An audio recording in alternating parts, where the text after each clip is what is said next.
La Société nationale des Québécoises et des Québécois de la région de Thetford est fière de vous présenter l'émission Appalaches en quelques mots. La TVCRA est au cœur des préoccupations des gens d'ici depuis plus de 45 ans. C'est donc un honneur pour moi de soutenir et de contribuer à l'essor de la télévision communautaire de la région des Appalaches. Bon visionnement.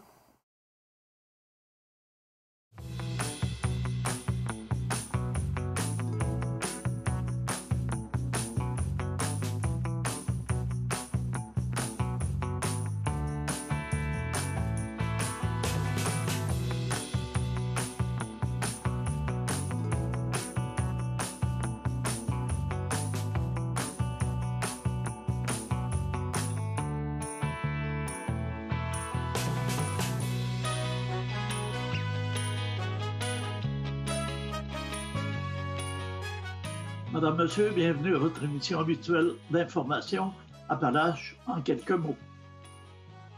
Hydro-Québec a suspendu temporairement les travaux de construction de la portion québécoise de la ligne Appalaches-Maine, un investissement de 600 millions de dollars qui doit lui permettre d'exporter son électricité au Massachusetts en passant par le Maine. L'arrêt des travaux au Québec survient alors que la construction de la ligne sur le sol américain est paralysée en raison du référendum qui a rejeté le projet d'Hydro-Québec et de son partenaire New England Clean Energy Connect. Hydro-Québec et son partenaire contestent la validité du référendum devant les tribunaux et leur cause doit être entendue au mois de mai prochain. La permission de continuer les travaux déjà bien avancés au Maine en attendant cette audition leur a été refusée. Au Québec, Hydro-Québec est responsable de la construction d'un lien de 103 km entre le poste des Appalaches, situé sur la rue Johnson à Thetford Mines, et la frontière américaine à Lewiston, dans le Maine.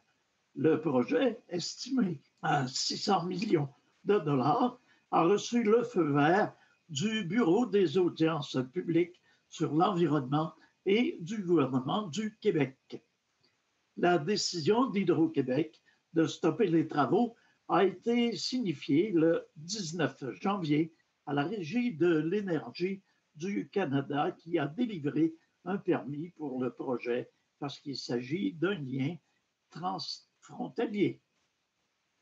Au cours des prochaines semaines, Hydro-Québec procédera à la sécurisation des sites de construction précise de la lettre à la Régie. Une surveillance environnementale des lieux sera également déployée durant toute la période de suspension des travaux. Aucune date n'est avancée pour une possible reprise de ces travaux, mais Hydro-Québec dit seulement espérer pouvoir reprendre les travaux en question et demeure convaincu de la valeur, des mérites et de l'importance du projet. Ce projet est au ralenti et certains volets sont mis sur pause, mais les travaux se poursuivent, dont l'ingénierie. Hydro-Québec a confiance qu'on pourra reprendre bientôt l'ensemble des travaux. L'avenir du contrat d'exportation d'une durée de 20 ans entre Hydro-Québec et le Massachusetts est en suspens depuis qu'un référendum citoyen s'est prononcé contre le projet le 2 novembre 2021. Les travaux de construction du côté américain était déjà commencé depuis janvier 2021, une fois que tous les permis et autorisations ont été obtenus. Le partenaire d'Hydro-Québec affirme avoir déjà dépensé 450 millions de dollars US, soit 43% des quelques 1,2 milliard US qui doivent être investis dans la nouvelle construction. La mise en service de la ligne de transport a été reporté plusieurs fois.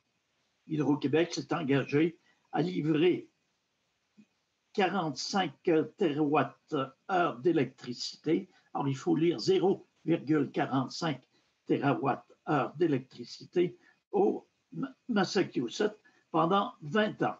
Un contrat qui doit lui rapporter plusieurs milliards de dollars de revenus supplémentaires.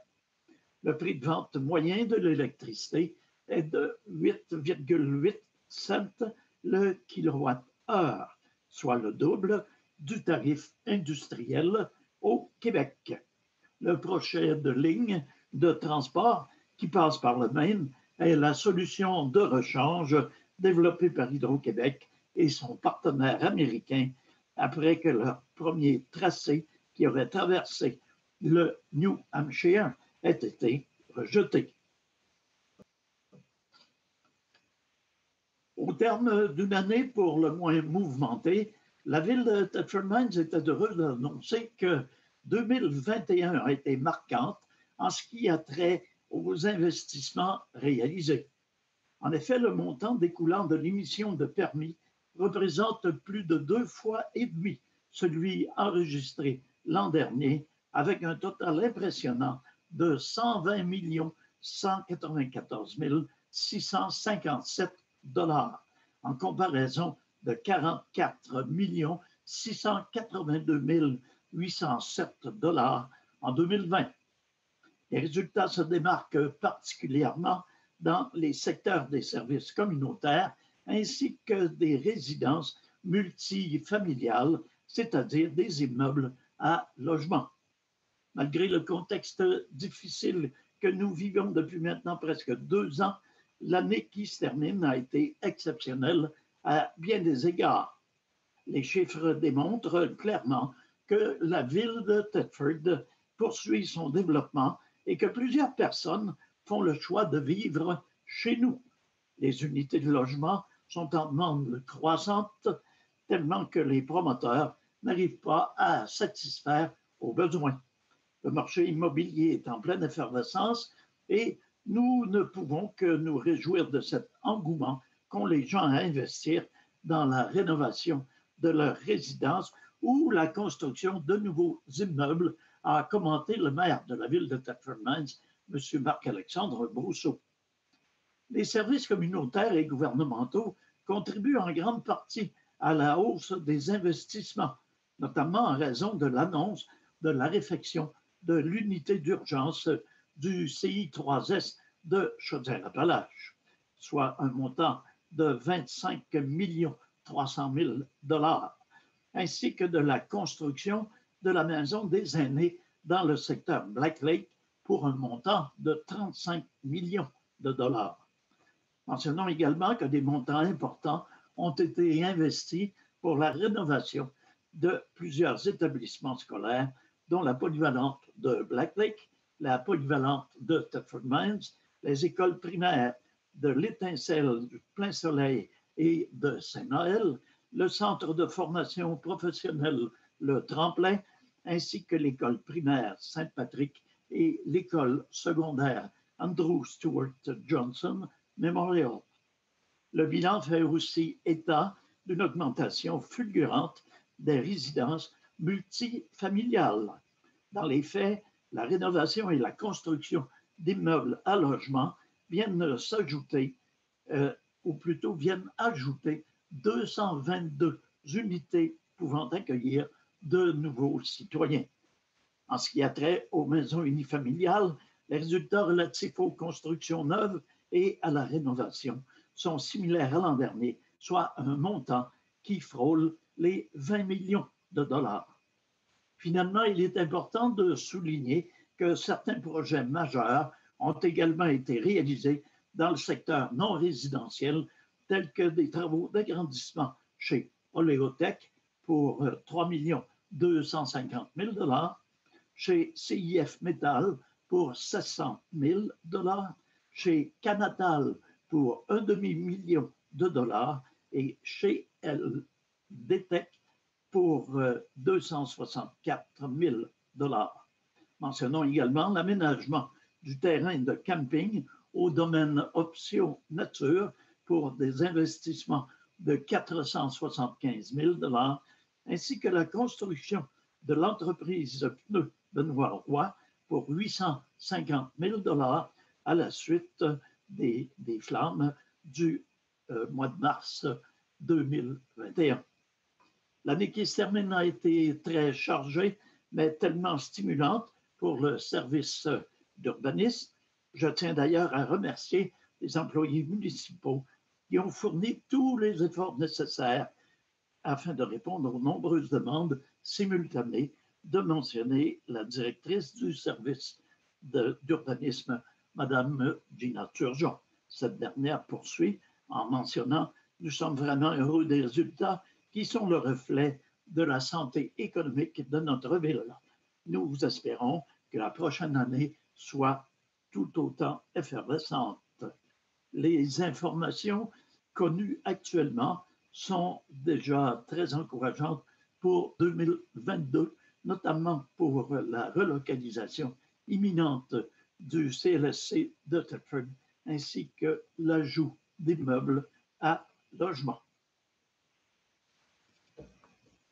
Après des années d'investissement en recherche et développement sur le marché de l'hydrogène de qualité carburant, ainsi que la réalisation de nombreux projets prestigieux, AS Device, une entreprise thetfordoise qui a ses locaux dans le parc industriel de Thetford Mines, a été honorée par le prix annuel Annual Application Award présenté par Trend Bank lors de la conférence annuelle sur l'hydrogène sur les piles à combustible qui s'est tenue en Chine du 10 au 12 janvier dernier, ce prix récompensant la contribution d'une entreprise dans ce marché.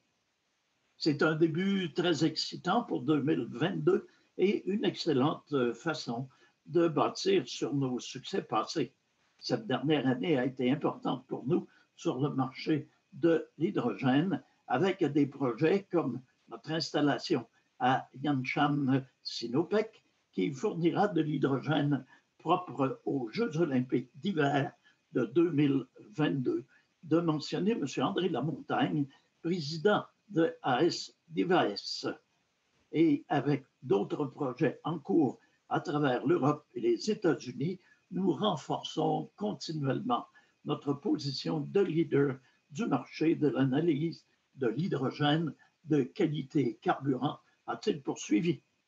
Frank Zhu, vice-président d'AS Device pour l'Asie, ajoute « Nous sommes impliqués dans le marché de l'hydrogène qui évolue rapidement depuis le premier jour en travaillant avec divers producteurs d'hydrogène pour développer des solutions adaptées, éprouvées et robustes.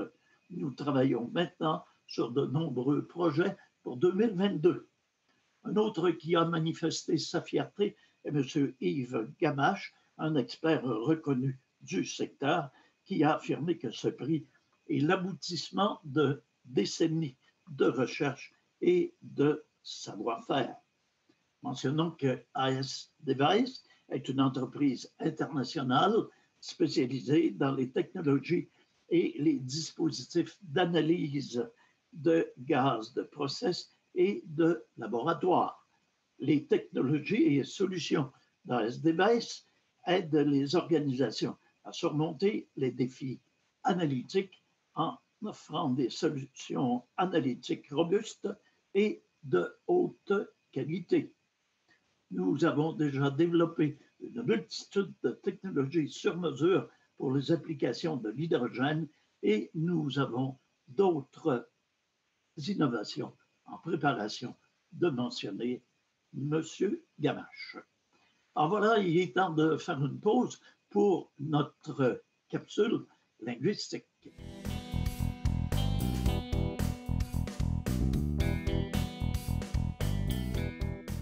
Doit-on dire on devra pallier la rareté de main-d'œuvre ou on devra pallier à la rareté de main-d'œuvre? Le verbe pallier appelle un complément direct sans la préposition à.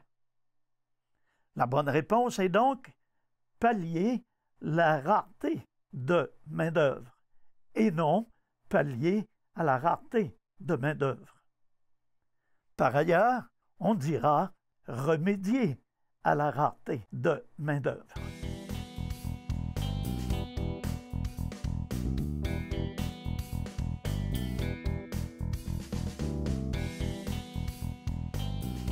La ville d'Israël a récemment acquis de Tomta Incorporé un lot de 5,24 hectares représentant une bande de terrain bordant le lac Elmer et la rivière Saint-François. Le maire de la ville d'Israël, M. Charles Audet, a déclaré « Nous sommes heureux de ce dénouement et de la collaboration de Domtar durant les discussions pour en arriver à une entente qui nous permet de régulariser à la fois la situation sur l'avenue Champlain où nous n'étions pas propriétaires et la situation avec les riverains. Domtar Incorporé s'est montré particulièrement favorable à la cession de sa propriété à des fins de protection environnementale. Cette approche bienveillante de leur part sert l'intérêt collectif. Nous sommes heureux du partenariat fait avec la ville d'Israël afin de protéger notre environnement, de commenter M. Sylvain Bricot, directeur général de Domtar. Cette démarche par la ville d'Israël s'inscrit bien évidemment dans le cadre de la mission de protection de l'environnement qui lui incombe. Le maire Charles Audet a poursuivi en mentionnant « Toutes nos décisions sont prises en gardant en tête la protection de notre territoire, y compris les rives, le littoral et les milieux humides. Le lac Elmer est notre joyau et nous nous devons d'en prendre soin », de conclure le maire Charles Audet. Le service de police de Thetford Mines désire mettre en garde la population à l'effet que des personnes à l'emploi d'une compagnie située à l'extérieur de Thetford Mines sollicitent les propriétaires de résidences afin d'y effectuer une inspection de l'entretoit afin d'y découvrir des moisissures. Ces personnes peuvent tenter de fixer un rendez-vous par téléphone ou vont de porte en porte à la recherche de clients potentiels. Ces représentants allaient jusqu'à se rendre dans l'entretoit pour y prendre des photos et ensuite conclure des contrats pouvant s'élever jusqu'à 9 000 $. Dans un des cas, une dame a fait appel à son frère pour une seconde inspection qui n'a révélé aucune contamination. Depuis le 20 janvier dernier, les patrouilleurs du service de police de la ville de Thetford Mines se sont déplacés à 4 reprises à la demande de citoyens signalant des vendeurs itinérants effectuant une telle sollicitation. Des constats d'infraction de 300 $ en plus des frais ont été signifiés à ces colporteurs en vertu d'un règlement municipal numéro 496. Cependant, les agents ne peuvent pas intervenir pour résilier l'entente conclue entre la compagnie et un propriétaire qui aurait pu faire effectuer les travaux à ce prix.